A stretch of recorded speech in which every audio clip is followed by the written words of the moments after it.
식은 우리 주보를 참고하시면 되겠습니다. 이제 우리 하나님의 말씀 같이 찾으시겠습니다. 오늘 마태복음 5장 9절 한 절입니다.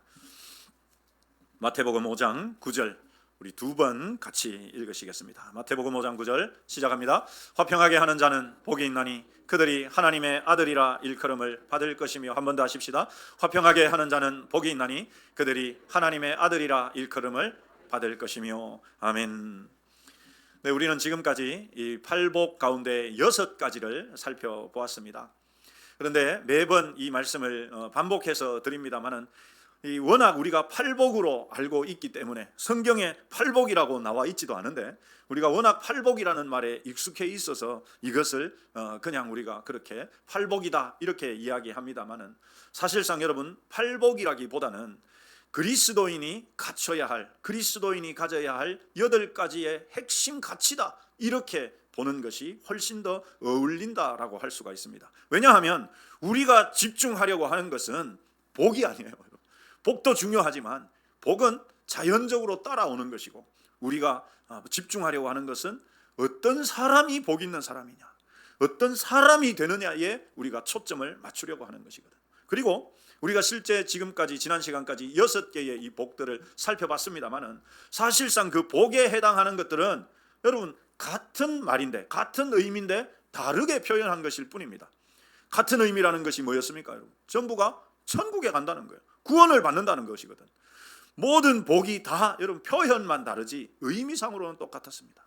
그렇기 때문에 여러분 이 팔복이, 저도 팔복이라고 합니다만 워낙 이게 익숙하니까 이 그리스도인이 가져야 할 8가지의 핵심 가치가 왜 중요하냐, 여러분 이것이 없이는 천국에 가지 못하기 때문이에요. 제 이야기가 아니라 예수님이 직접 하신 말씀입니다. 예수님을 믿는 것이 뭐냐? 주님은 이렇게 말씀합니다. 우리가 지금 보고 있는 이 팔복에서 그렇게 말하죠. 심령이 가난한 자가 예수님을 믿는 것이다. 애통하는 자가 나를 믿는 것이다. 온유한 자가 나를 믿는 것이고 의에 줄이고 목마른 자가 나를 믿는 것이고 긍휼히 여기는 자가 나를 믿는 것이고 마음이 청결한 자가 나를 믿는 것이다. 이렇게 말씀하시는 것이거든요. 그러니 여러분 이것은 다른 사람의 이야기가 아니고 다른 나라, 다른 세상의 이야기가 아니고 바로 저와 여러분이 갖춰야 할, 정말 필수적으로 갖춰야 할 것이다 라는 것이죠. 오늘은 여러분 화평케 하는 자들, 오늘 본문에는 화평하게 하는 자라고 나와 있습니다. 화평하게 하는 자들. 우리가 이 말씀도 당연히 여러분 본문의 핵심 역시도 이 화평하게 하는 자가 누구냐, 어떤 사람이냐에 있죠. 한번 따라서 하십시다. 그리스도인의 8가지 핵심 가치. 여러분 이것은 우리 그리스도인이라고 하면 반드시 가져야 하는, 반드시 가져야. 그리스도인이 누굽니까? 물으면 심령이 가난한 자입니다. 애통하는 자입니다. 온유한 자입니다. 의에 줄이고 목마른 자입니다. 긍휼히 여기는 자입니다. 온유한 자입니다. 화평하게 하는 자들입니다. 의를 위하여 박해받는 자들입니다. 여러분 그게 그리스도인. 그러니까 그리스도인이면 반드시 가져야 하는 이 8가지. 벌써 여러분 6가지를 했고 오늘 이제 7개째인데 그냥 매번 우리가 설교를 듣는 것처럼 듣고 그냥 그것으로 끝내지 마시고 다시 한번 제가 부탁드립니다.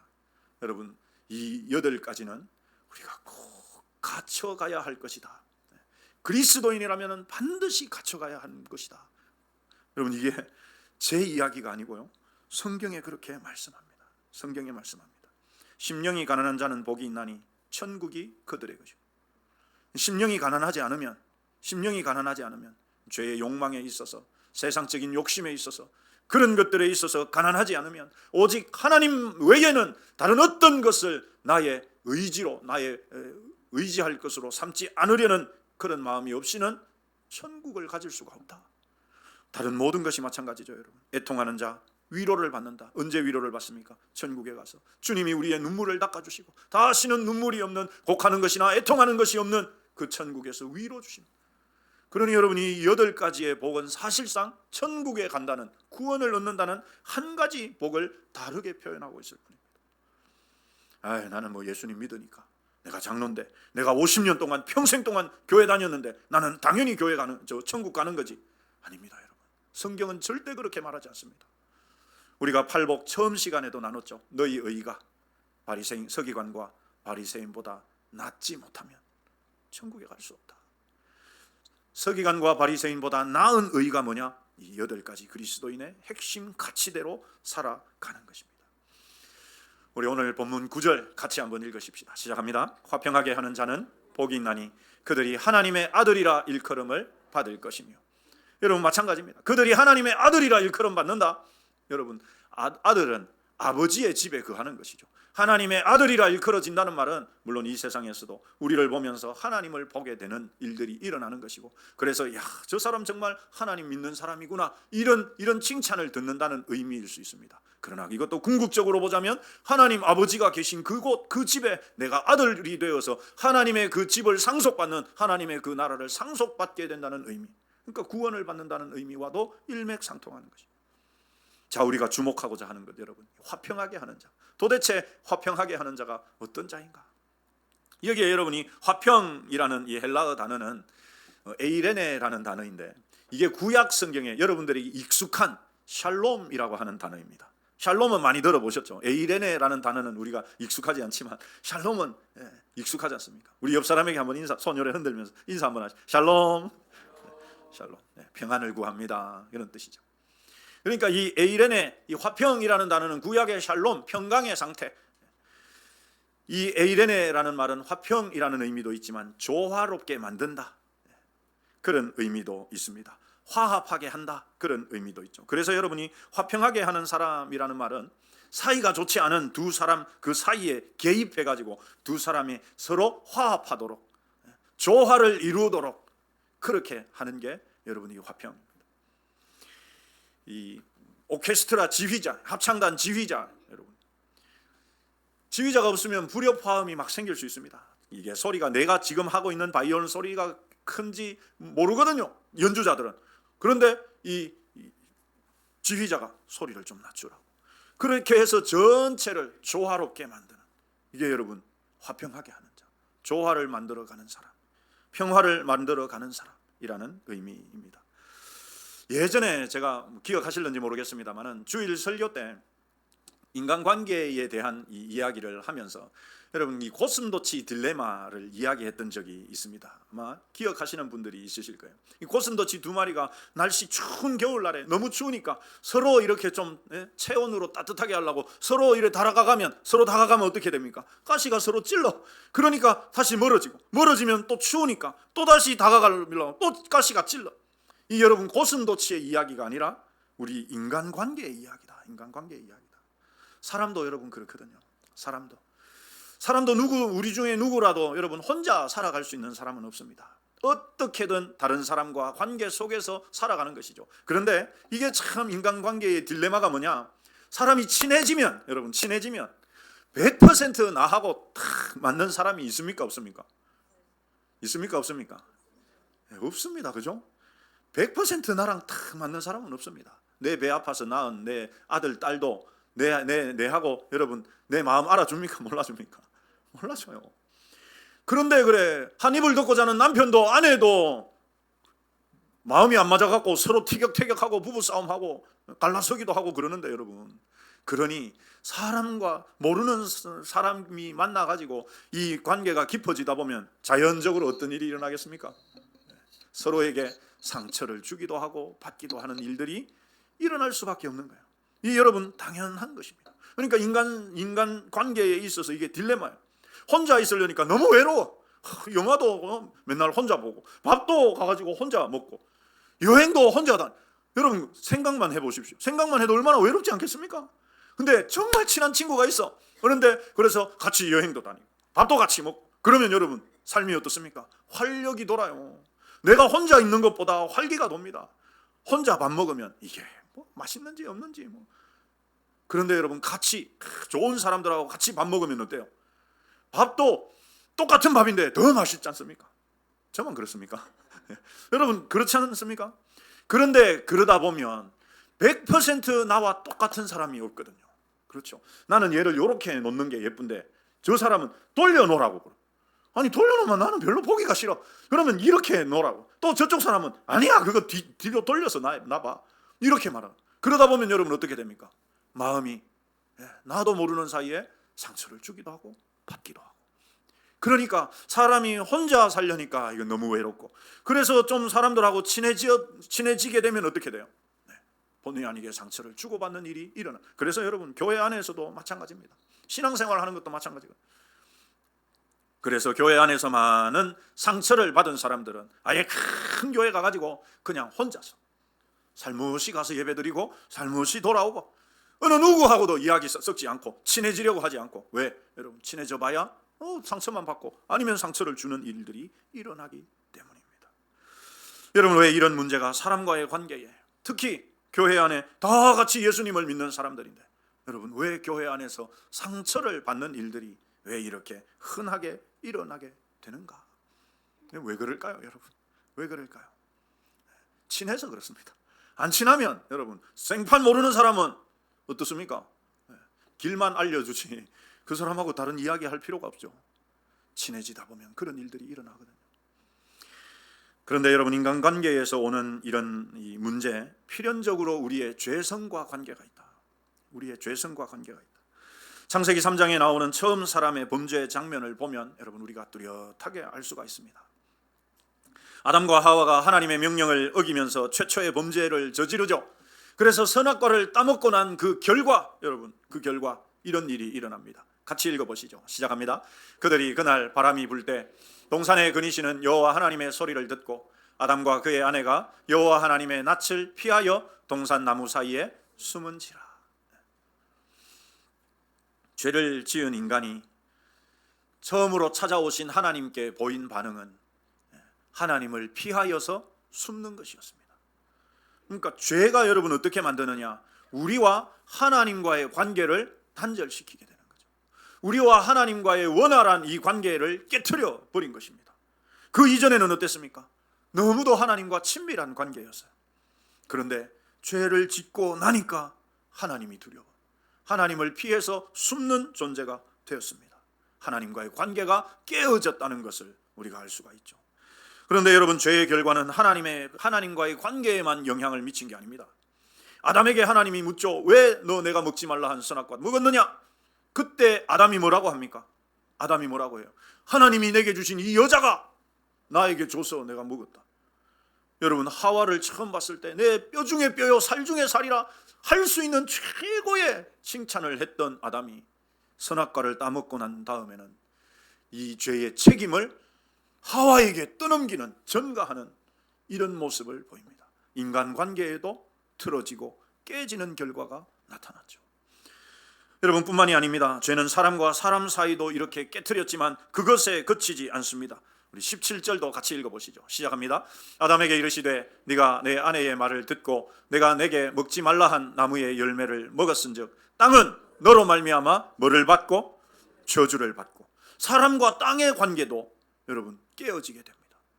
땅이 사람의 죄로 인해서 저주를 받아버렸어요. 그러니까 땅과 사람의 관계가 온전해질 수가 없어. 그래서 여러분, 그 이전에는 그냥 관리만 하면 됐는데, 그러면 땅이 알아서 열매를 내고 이렇게 했는데, 이제는 땀을 흘리면서 수고해야만 그렇게 열매를 먹을 수 있는 그런 관계, 자연과 인간과의 관계마저도 틀어져 버리고 깨어지게 된 것입니다. 여러분, 이것은 우리가 오늘날 더욱 더 잘 보고 있습니다. 사람과 자연과의 불화는 오늘날 발생하는 기후 환경 문제를 보면 더욱 두드러지게 되었죠. 결과적으로 여러분, 죄가 하나님과 우리 사이도, 우리와 우리 사이도, 우리와 자연의 사이도 다 깨트려 버린 것입니다. 관계의 화평이 깨진 것이죠. 서로의 관계가 평화롭고 조화를 이루어야 하는데 화평이 깨어져 버린 상태가 되었습니다. 그러면 여러분, 이런 관계의 불협화음을 어떻게 조화의 상태, 화평의 상태로 만들 수 있을까요? 우리가 이 세 가지 관계, 하나님과 우리와 우리 사이, 우리와 자연, 이 세 가지 관계의 이 화평을 깨트린 것이 죄에 있다는 사실을 보았죠. 따라서 죄 문제를 해결하는 것이 이 문제를 푸는 가장 핵심. 어떻게 죄를 해결할 것인가? 이 관계를 깨트려버린 이 죄를 어떻게 해결할 것인가? 구약 시대에는 제물의 피를 통해서 일시적이고 단회적으로 죄 문제를 해결했었습니다. 그런데 우리 예수님이 이 땅에 오셔서 죄인을 대신해서 십자가에서 돌아가심으로써 이 죄 문제를 단번에 영원히 해결해 놓으셨죠. 그러면 여러분 모든 관계가 다 회복되어야 되는데, 모든 관계가 다 화평의 관계를 이루어야 하지 않겠습니까? 하나님과 우리의 관계, 사람과 사람 사이의 관계, 우리와 자연의 관계. 실제로 여러분 예수님께서는 이렇게 말씀하십니다. 에베소서 2장 14절 말씀 우리 같이 읽어보시죠. 시작합니다. 그는 우리의 화평이신지라 둘로 하나를 만드사 원수된 것 곧 중간에 막힌 담을 자기 육체로 허시고. 여러분 예수님께서 죄 문제를 해결하시면서 또 하나 하신 일이 뭐냐? 바로 화평하게 하셨다. 화평하게 하셨다. 여기에 여러분 둘로 하나를 만드사, 여기에 둘로 하나를 만들었다는 말은 하나님과 우리를 하나 되게 하셨다는 말이 아닙니다. 이것은 이방인과 유대인, 이방인과 유대인을 하나로 화평하게 만들었다는 말이에요. 그 이전에는 서로 원수 같은 관계였는데, 유대인과 이방인이 원수 같은 관계였는데 예수님의 십자가로 인해서 이 둘이 하나가 되어서 평화의 관계를 만들었다라는 말입니다. 예수님의 화평하게 하는 사역은 여기서 그치지 않습니다. 16절 말씀 우리 읽어보시죠. 시작합니다. 또 십자가로 이 둘을 한 몸으로 하나님과 화목하게 하려 하심. 여러분 이 둘 마찬가지입니다. 유대인과 이방인, 이 둘을 한 몸으로 누구와 화목하게 한다 합니까? 하나님과도 화목하게 한다. 그러니까 먼저 유대인과 이방인, 사람과 사람과의 관계를 예수님이 십자가로 화목하게 하셨고, 그래서 이 둘을 하나로 되게 해서 하나님과도 다시금 화목하게 만드는 일을 예수님의 십자가가 하셨다라고 이야기합니다. 뿐만이 아닙니다. 여러분 예수님의 화목하게 하는 사역, 자연과의 관계에도 미칩니다. 우리 골로새서 1장 20절 같이 읽어보시죠. 시작합니다. 그의 십자가의 피로 화평을 이루사 만물 곧 땅에 있는 것들이나 하늘에 있는 것들이 그로 말미암아 자기와 화목하게 되기를 기뻐하심이라. 그렇습니다. 여러분 예수님의 십자가를 통해서 모든 만물도 화목하게 되도록 예수님의 이 십자가 사역이 일을 하셨다라는 것을 잘 보여줍니다. 그러니 여러분 죄로 인해서 하나님과 인간, 인간과 인간, 인간과 자연, 이 관계가 깨어져서 화평이 없던 이 사이에 예수님의 십자가를 통해서 다시금 이 모든 관계의 화평을 다시금 회복하신 것입니다. 따라서 예수님을 믿는 사람은 사람과의 관계뿐 아니라 하나님과도 그리고 자연과도 다시 화평의 관계가 됩니다. 그렇습니다. 예수님께서 십자가로 이루신 구원은 또 다른 측면인 이 화평의 관계를 우리에게 알려주고 보여줍니다. 아담의 범죄로 인해서 관계의 화평이 깨지고 원수가 되었는데 예수님은 그것을 자기 몸으로 허무시고 다시 화평의 관계를 다 이루셨습니다. 그러면 여러분 우리가 다 회복되어야 되잖아요. 우리가 하나님과, 예수님을 믿는 사람은 하나님과의 관계가 회복되었습니다. 믿으십니까? 그러니 여러분 우리가 기도할 수 있고 하나님을 아버지라 부르는 것이고 그 하나님을 예배하는 것 아니겠습니까? 그런데 여러분 사람과의 관계 또한 마찬가지입니다. 여기에서 예수님께서 우리에게 중요한 말씀을 하십니다. 우리 고린도 후서 5장 말씀을 우리 같이 한번 읽어보십시다. 시작합니다. 그가 그리스도로 말미암아 우리를 자기와 화목하게 하시고 또 우리에게 화목하게 하는 직분을 어떤 직분을 주셨다고요? 화목하게 하는 직분을 주셨으니, 같이 읽겠습니다. 곧 하나님께서 그리스도 안에 계시사 세상을 자기와 화목하게 하시며 화목하게 하는 말씀을 우리에게 뭐 하셨다고요? 부탁하셨다. 여러분 이 말씀이 고린도후서 5장 18절 19절 이 말씀이 지금 무엇을 우리에게 이야기합니까? 하나님께서 우리에게 주신 사명이 있다는 거예요. 그 사명이 무엇입니까 여러분? 그 사명이 무엇입니까? 화목하게 하는 직분. 화목하게 하는 직분. 여러분 여기에 이 화목하게 하는 직분은 하나님과 사람과의 관계에서의 화목, 사람과 사람끼리의 화목, 사람과 자연의 이 화목 다 포함이 되는 것입니다. 사람과 하나님을 어떻게 화목하게 할 수 있습니까 여러분? 우리가 사람과 하나님을 어떻게 화목하게 할 수 있습니까? 따라서 하십시다. 복음을 전하는 것으로. 그렇죠 여러분. 예수님 믿지 않는 사람은 지금 하나님과 화목한 관계입니까? 원수된 관계입니까? 원수의 관계죠. 예수님을 믿지 않는 사람들은 하나님과 여전히 원수되어 있는 관계예요. 그런 관계를 화목하게 하는, 하나님과 그 사람이 화목하게 할 수 있는 방법이 뭡니까? 우리가 그 사람에게 예수님을 전해서, 복음을 전해서 믿게 하는 것이죠. 그러면 그 사람과 하나님이 화목하게 하는. 여러분 이 일을 누가 하셨던 겁니까? 원래 누가 하셨던 겁니까? 우리 예수님이 하셨던 거잖아요.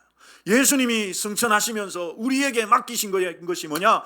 너희들 이제 내가 했던 그 화목하게 하는 직분을 너희들에게 주마. 그러면서 뭐라고 이야기하셨다고? 우리에게 어떻게 하셨다고요? 부탁하고 가셨습니다. 여러분, 예수님이 우리에게 부탁하신 말, 여러분 해도 되고 말아도 되는 겁니까? 해야 됩니까? 옆 사람에게 알려주십시다. 해야 됩니다. 네. 여러분, 해야 됩니다. 그러면 오늘 우리가 조금 집중해서 보려고 하는 것이 사람과 사람과의 관계를 화목하게 하는, 자연과 사람을 화목하게 하는 일도 여러분 중요합니다. 이건 우리가 지나가야 될 일이니까 먼저 다루고 넘어가겠습니다. 여러분, 자연과 사람과의 화목을 우리가 어떻게 이룰 수 있겠습니까? 어떻게 이룰 수 있겠습니까? 자연 보호하는 걸로, 분리수거 하나 제대로 하는 것으로. 여러분, 그게 그리스도인의 사명이에요. 사명. 세상 사람들이 그렇게 하지 않더라도 그리스도인은 분리수거를 철저하게 해야 됩니다. 한 번씩 여러분 교회에 이 분리수거통 이렇게 있지 않습니까? 보면 좀 마음이 아플 때가 있어요. 물론 몰라서 그랬을 수도 있지만. 그럼 종이컵은 여러분이 종이로 분리수거를 해야 될까요? 쓰레기로 분리수거를 해야 될까요? 종이로 하면 되는데 더러운 게 묻었으면 여러분 어떻게 해야 됩니까? 그건 쓰레기입니다.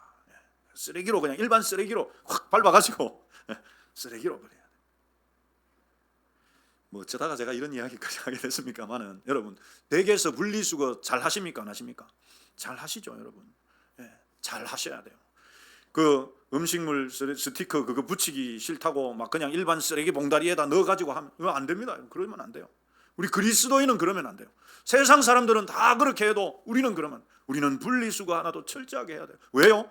우리는 자연과 인간을 화목하게 만들어요. 지금 여러분 우리가 그렇게 하지 않고 막 사용하고 함부로 사용했기 때문에 지금 자연이 얼마나 파괴되고, 그래서 그로 인한 피해들을 우리가 고스란히 당하고 있지 않습니까?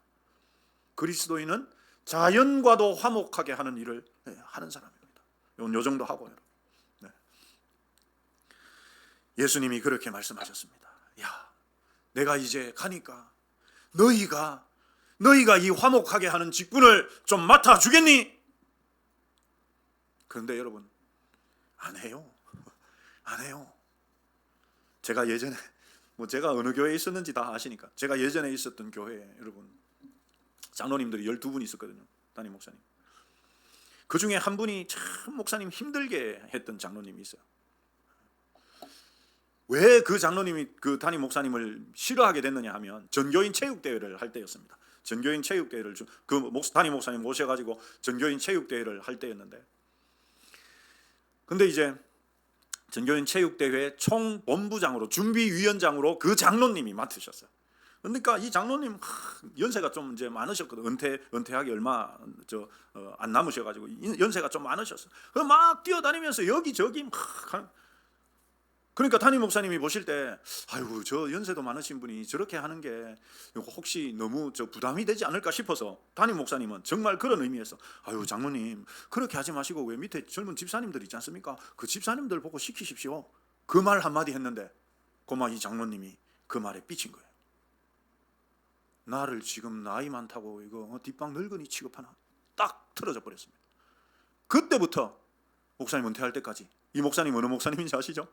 이 목사님 은퇴할 때까지 계속 힘들게 했어요. 그게 문제가 아니고, 당회를 하면 그 장로님이 사사건건 목사님, 나 더 이상 목회 못하겠습니다. 당회 사표 쓰고 기도원에 올라가셨어요. 3년째.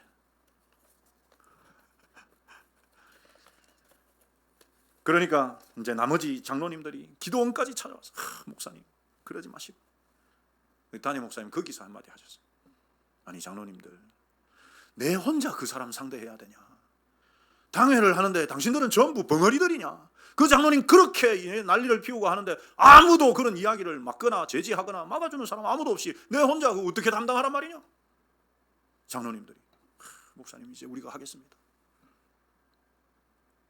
그러기 전에 여러분 다른 장로님들이 옆에서, 아유 장로님 그거 그런 거 아니지 않습니까?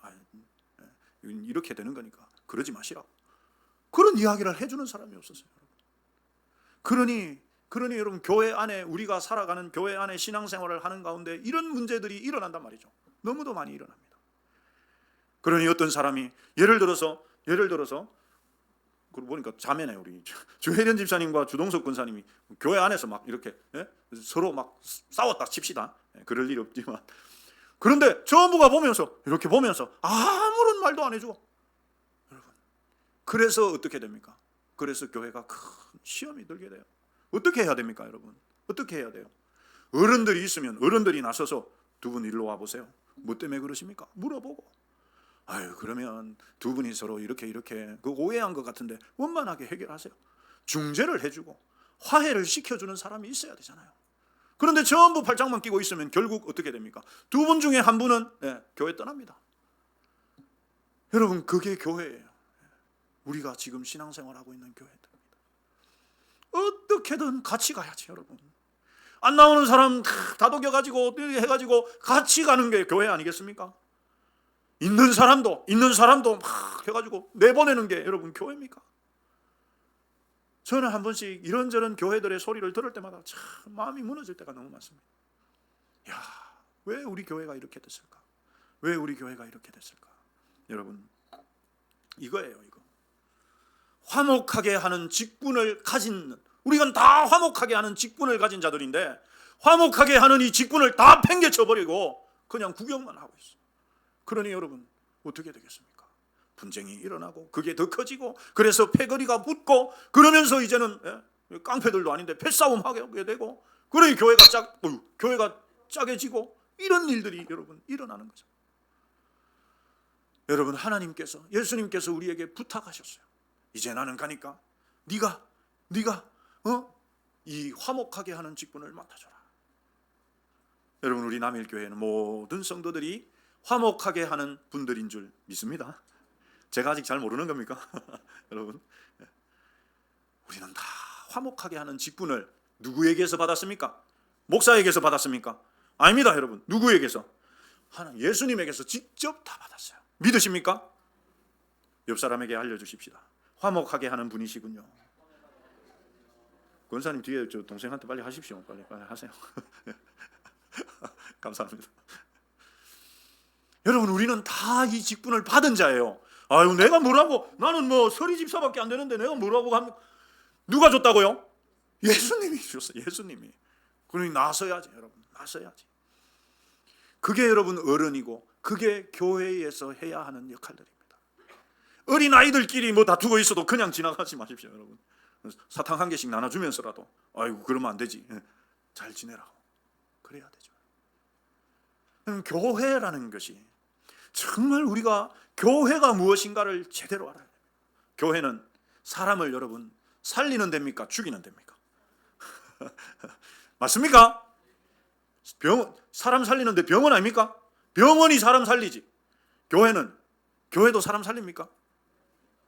교회가 더 사람을 살려야 되는데, 여러분, 오늘날 교회들이 사람을 죽이고 있는 일들이 일어난단 말이죠. 왜 그러냐, 여러분? 왜 그런 일이 일어나느냐? 이게 안 하기 때문에, 이걸 안 하기 때문에. 화목하게 하는 직분을 주셨는데 이걸 다 팽개쳐 놔놓고 어떻게 하면 저거 내가 한번 본때를 보여줄까? 이러고 있으니까 교회 안에서 사람들이 상처받게 되고 떠나게 되고, 떠나도 아이고 갔나 보다 그러고 말고. 예수님께서 십자가로 이루신 이 구원은 여러분 화평을 통해서 나타납니다. 내가 정말 예수님을 믿는 사람이라면 내가 어떤 직분을 감당해야 되느냐? 화목하게 하는 직분을 감당해야 돼. 싸우는 막 시끄러운 소리가 나는데 내가 딱 가면 거기에 화평이 이루어져요. 조용한데 내가 가면 막 싸움이 일어나고 막 이런 거 안 되고, 그런 거 말고, 여러분 그러지 말고, 내가 가면 평화가 이루어지고, 내가 가면 분쟁이 그치고, 내가 가면 사람 사이가 살아나고, 이게 여러분 화목하게 하는 직분을 받은 우리의 모습들입니다. 많은 교회들이 참 안타까운 이야기들을 듣습니다. 저만 듣는 거 아니죠, 여러분. 여러분들도 아마 주변의 교회들 이야기들을 들으실 겁니다. 어떤 교회는요, 목사님이 열심히 목회하다가 암이 걸리셨어요. 그런데 목사님이 암 판정을 탁 받고 나니까 교회에서 목사님 사임서 내세요. 목사님 사임을 받고 내보냈습니다. 참 여러분, 마음이 너무 아파요. 마음이 너무 아파요. 과연 교회가 뭐 하는 곳인가? 교회가 뭐 하는 곳인가? 사랑하는 성도 여러분, 우리가 정말 깊이 돌아보십시다. 그러지 않으면요, 잠깐이면 순식간이에요. 여러분, 순식간입니다. 왜 여러분 제가 이 팔복을 강조하는지, 왜 한 시간 이것을 나누어서 이렇게 깊이 다루는지, 여러분, 이것이 정말 우리의 생명과도 같은 것이기 때문에, 우리의 본질이기 때문에 그렇습니다. 오늘 말씀을 여러분 잘 보십시오. 화평하게 하는 자는 복이 있나니 그들이 하나님의 아들이라 일컬음을 받을 것이며, 앞에 다른 것들도 제가 그랬습니다마는 이 노란 부분, 그들이 하나님의 아들이라 일컬음을 받는다는 이 말을 여러분 우리가 반대로 생각해 보면 참 무서운 말이 됩니다. 그러니까 화평을 깨는 자는, 화평하지 않는 자는 하나님의 아들이 아니라는 말이에요. 여러분, 하나님 아들이 아니면 그러면 누구 아들입니까? 이 세상에는 두 가지 종류밖에 없습니다.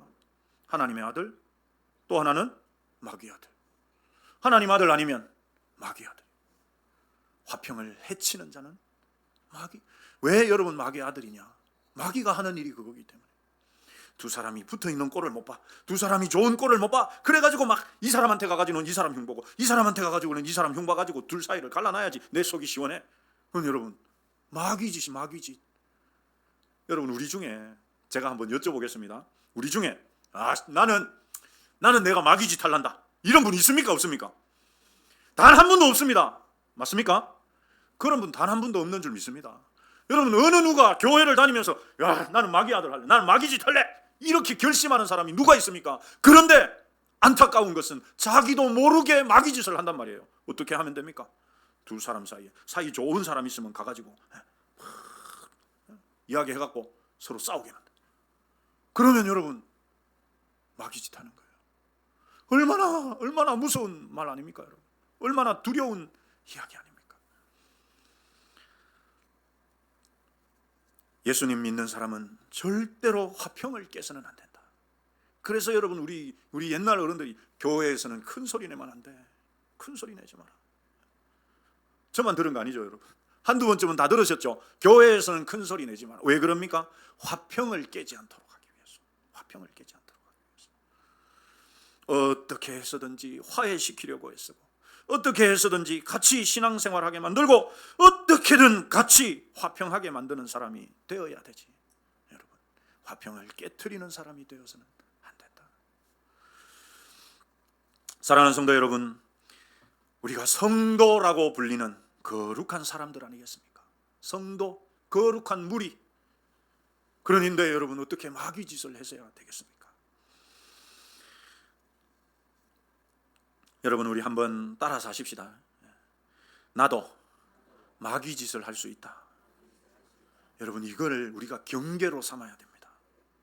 내가 꼭 마귀짓 해야지 이래가지고 하는 게 아니라, 나도 모르는 사이에 여러분 그렇게, 그래서 이 생각을 가져야만, 아니 나는 거룩해, 나는 완전해, 나만 모든 게 완전해, 나만 봐라, 이런 사람은요 오히려 넘어지기가 쉽습니다.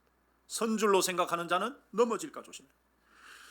나도 마귀짓을 할 수가 있구나 생각하고 경계하고 조심하는 사람이 여러분 조심하게 되는 것이죠.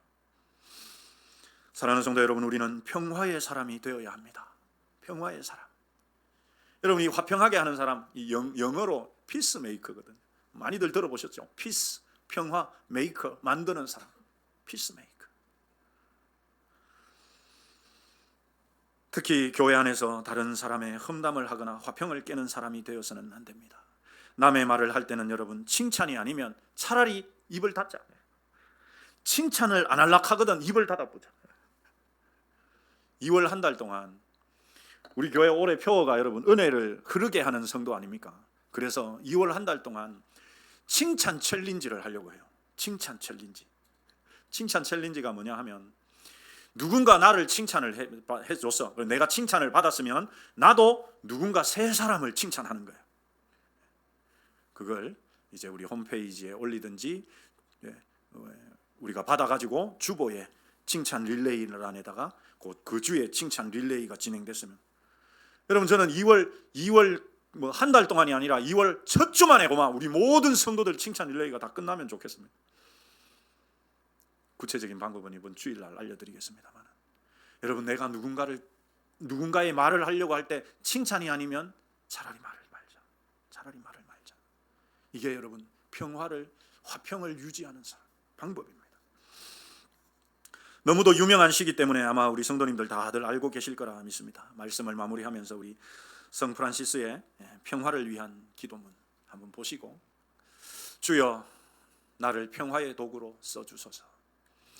미움이 있는 곳에 사랑을, 다툼이 있는 곳에 용서를, 분열이 있는 곳에 하나됨을, 잘못이 있는 곳에 진리를, 의심이 있는 곳에 믿음을, 절망이 있는 곳에 희망을, 어둠이 있는 곳에 빛을, 슬픔이 있는 곳에 기쁨을 심게 하소서. 우리 같이 읽읍시다. 시작합니다. 위로받기보다는 위로하며, 이해받기보다는 이해하며, 사랑받기보다는 사랑하게 하소서. 우리는 줌으로써 받고 용서함으로써 용서받으며 자기를 버림으로써 영원한 생명을 얻고자 합니다. 여러분 이 시간에 우리 주는 평화, 막힌 담을 모두 허셨네 이 찬양 같이 합니다.